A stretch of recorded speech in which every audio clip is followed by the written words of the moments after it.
इस यूट्यूबर ने पूरे इंटरनेट को बेवकूफ बना दिया है। ये एक अमेरिकन यूट्यूबर है निकोकाडो एवोकाडो, जो कि मकबैंग वीडियोस बनाता है, जिसमें ये बेसिकली बहुत सारा अनहेल्दी खाना एक साथ खाता था। अब ये मकबैंग वीडियोस यूट्यूब पर बहुत ज्यादा वायरल होती हैं और इन पर मिलियंस ऑफ व्यूज आते हैं। लेकिन ऐसी वीडियोस बनाने से इनकी हेल्थ पर बहुत नुकसान हुआ, जिससे इनका वेट 180 kg तक पहुँच गया और इन्हें सांस लेने में भी दिक्कत होती थी। बट स्टिल ये ऐसी वीडियोस कंटिन्यूअसली बनाते चले गए। लेकिन अचानक 7 सितंबर को इन्होंने एक ऐसी वीडियो अपलोड करी जिसने पूरे इंटरनेट को हिला कर रख दिया। I am always 2 steps ahead. इनकी इस नई वीडियो में ये बिल्कुल पतले हो चुके थे और इन्होंने लगभग 100 किलो वेट लॉस कर लिया था। अब लोग ये सोचकर पागल हो गए कि इन्होंने इतना वेट लॉस किया कब, क्योंकि इनके चैनल पर तो वीडियोस रेगुलरली आ रही थी। इसका जवाब था प्री रिकॉर्डेड एवरग्रीन वीडियोस। इन्होंने पहले ही ऑलमोस्ट 2 साल का कंटेंट प्री रिकॉर्ड करके रखा था और बिहाइंड द सीन्स अपने वेट लॉस पर काम कर रहे थे। बट इससे एक बात तो प्रूव हो गई कि जो हमेशा दिखता है वो सच नहीं होता। इलॉन मस्क ने मुकेश अंबानी की रातों की नींद उड़ा दी है, क्योंकि अब जियो खतरे में है। दरअसल इलॉन मस्क की कंपनी स्टारलिंक के पास 6400 सैटेलाइट्स का बड़ा नेटवर्क है, जो 100 से ज्यादा देशों में फास्ट इंटरनेट प्रोवाइड करता है और अब मस्क इसे भारत लाने की तैयारी में है।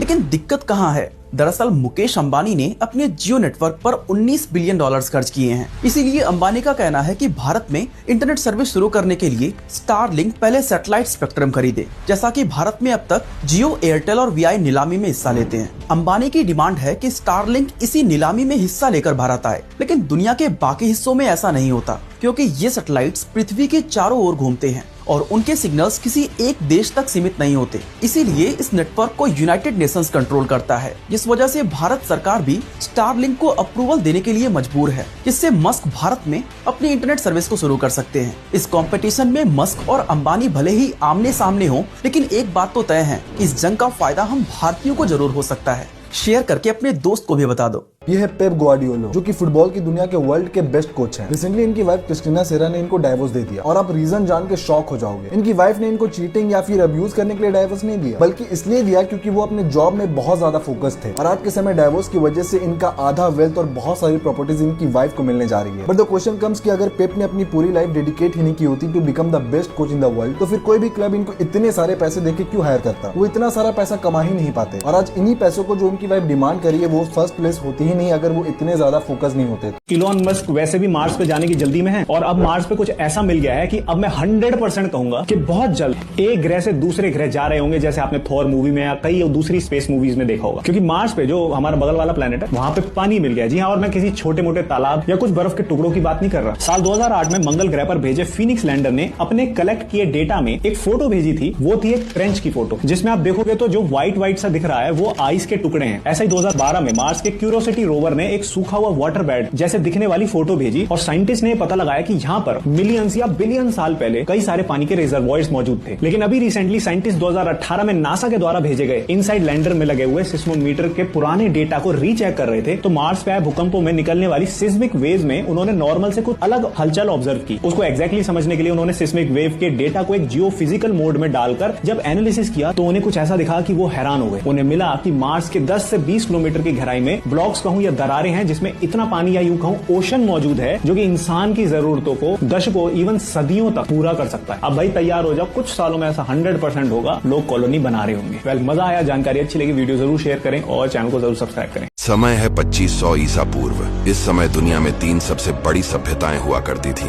पहली इंडस वैली, दूसरी मेसोपोटेमियन और तीसरी इजिप्शियन। और इंडस वैली सिविलाइजेशन का एरिया सबसे बड़ा था। मेसोपोटेमिया और इजिप्ट को जोड़ने पर भी इंडस वैली बड़ा ही आता था, पर इंडस वैली में कोई एक शहर नहीं था, बल्कि कई शहर थे। हरापा, मोहनजोदारो दोनों सबसे बड़े शहर थे, जिनकी पॉपुलेशन 40 से 50 हजार तक थी। ये काफी बड़ा नंबर है, क्योंकि उस समय के शहरों में करीब 10,000 लोग ही रहते थे। इस सिविलाइजेशन को पहले आइडेंटिफाई किया था पंजाब में 1921 में। 1921 में सबसे पहले हड़प्पा की खोज हुई और 22 में मोहनजोदारो की, और उसके बाद इस सिविलाइजेशन के कई भागों की खोज हो पाई। इंडस वैली के शहर बहुत एडवांस थे। उधर राइट एंगल्ड रोड्स थी, नाले ढके हुए थे और ऐसी कई फैसिलिटीज थी मानो आज के शहरों में नहीं है। इस सिविलाइजेशन के बारे में कई मिस्टीरीज हैं। पहली ये कि वहाँ भाषा कौन सी बोली जाती थी, और दूसरी कि ये सिविलाइजेशन खत्म कैसे हुई। आगे की बात हम पार्ट 2 में डिस्कस करेंगे।